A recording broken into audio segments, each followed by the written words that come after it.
Bienvenido a Yorian Audiolibros.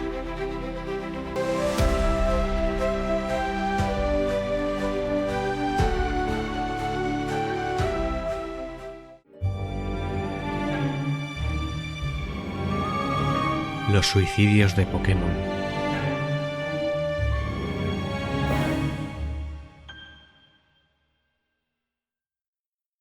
Era un día como otro cualquiera. Esa tarde, Haruka, una joven mamá, volvía a su casa en el centro de Tokio, un alto edificio de 12 plantas. Entró en casa con la compra, saludó, pero nadie le respondió. Asustada dejó caer la compra, recorrió la casa en busca de su pequeño Yamada, un niño de 8 años, feliz, alegre y aficionado a los videojuegos. Seguro que está con eso, pensó. Entró en su habitación, convencida de que le vería frente a la pantalla. Y le vio, sí, pero no frente a la pantalla. Apenas pudo contener un grito ahogado de terror. Su hijo estaba allí, con la ventana abierta, encaramado a ella, mirando al vacío. «Yamada, ¿qué haces? Yamada, vuelve aquí. Yamada, te vas a caer», decía ella. El niño se volvió. El pequeño Yamada miró a su mamá. Tenía la mirada extraviada. Estaba sufriendo. Su cara estaba desencajada. Se llevó las manos a la cabeza. «Ya no puedo más, mamá. No lo puedo resistir». «Yamada, baja de ahí, te vas a caer, cariño», decía la madre. «No, voy a saltar, mamá». «Oh no, Yamada, baja». Finalmente el pequeño, como tratando de aplastar su cabeza entre sus manos, hizo gran fuerza. Cerró los ojos, apretó los dientes. Mientras su madre se lanzaba hacia él, se dejó caer hacia atrás, hacia el vacío. Y el pobre Yamada desapareció para siempre, aplastado contra el pavimento de la calle. Haruka sintió como las piernas le flaqueaban, cayó de rodillas al suelo, gritando con todas las fuerzas de su ser. Acababa de perder a su hijo Yamada, acaba de desaparecer por la ventana. No podría reunir el valor para asomarse. Todo eso no podía ser real. Y sin embargo lo era. Era tan real como su dolor. Su hijo había desaparecido para siempre. Había muerto. Había puesto fin dramáticamente a su vida. Su vida no volvió a ser la misma. La tristeza invadió su casa. Le procuró un divorcio. Vivió sola y amargada para siempre. Y no fue esta la única historia similar. Hubo decenas de historias igual que esta. Niños que saltaban por las ventanas. Niños que se cortaban las venas o intentaban rasgarlas al menos. Algunos en sentido horizontal y otros que habían investigado un poco más en sentido vertical, de manera que ese corte no pudiera bajo ningún concepto cerrarse. Y así, 104 niños en todo Japón se suicidaron.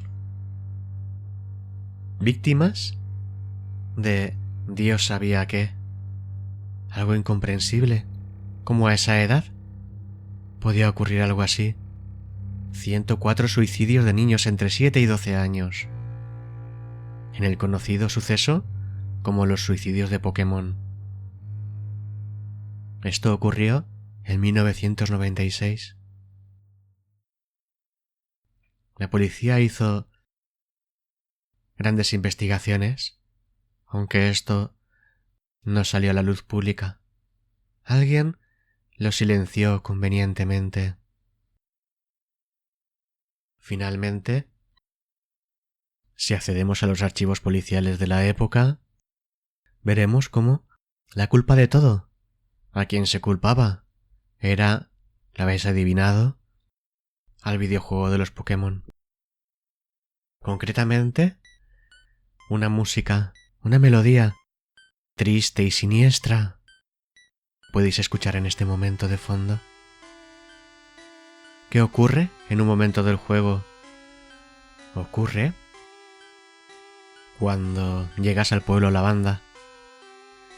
Curiosamente, de los 104 suicidios, todos ellos jugaban a ese juego de Pokémon.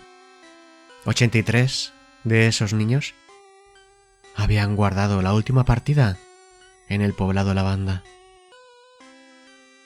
Investigaciones al respecto habían determinado que esos niños habían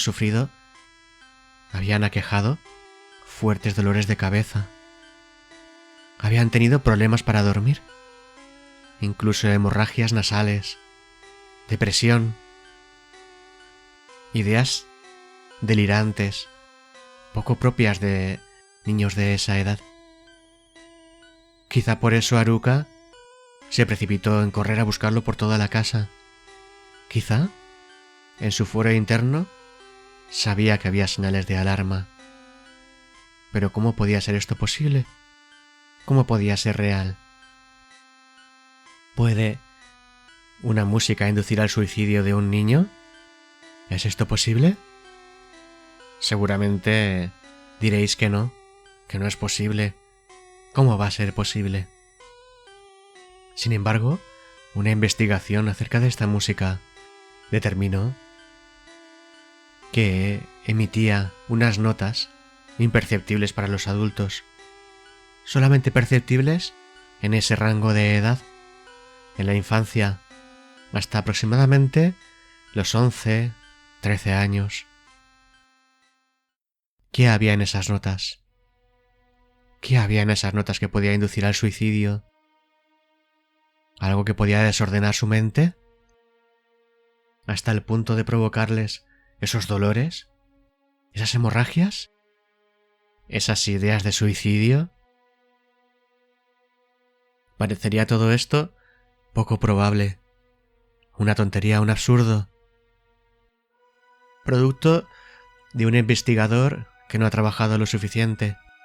¿Cómo va a estar esto en los informes policiales? Nunca sabremos si existe un informe policial al respecto.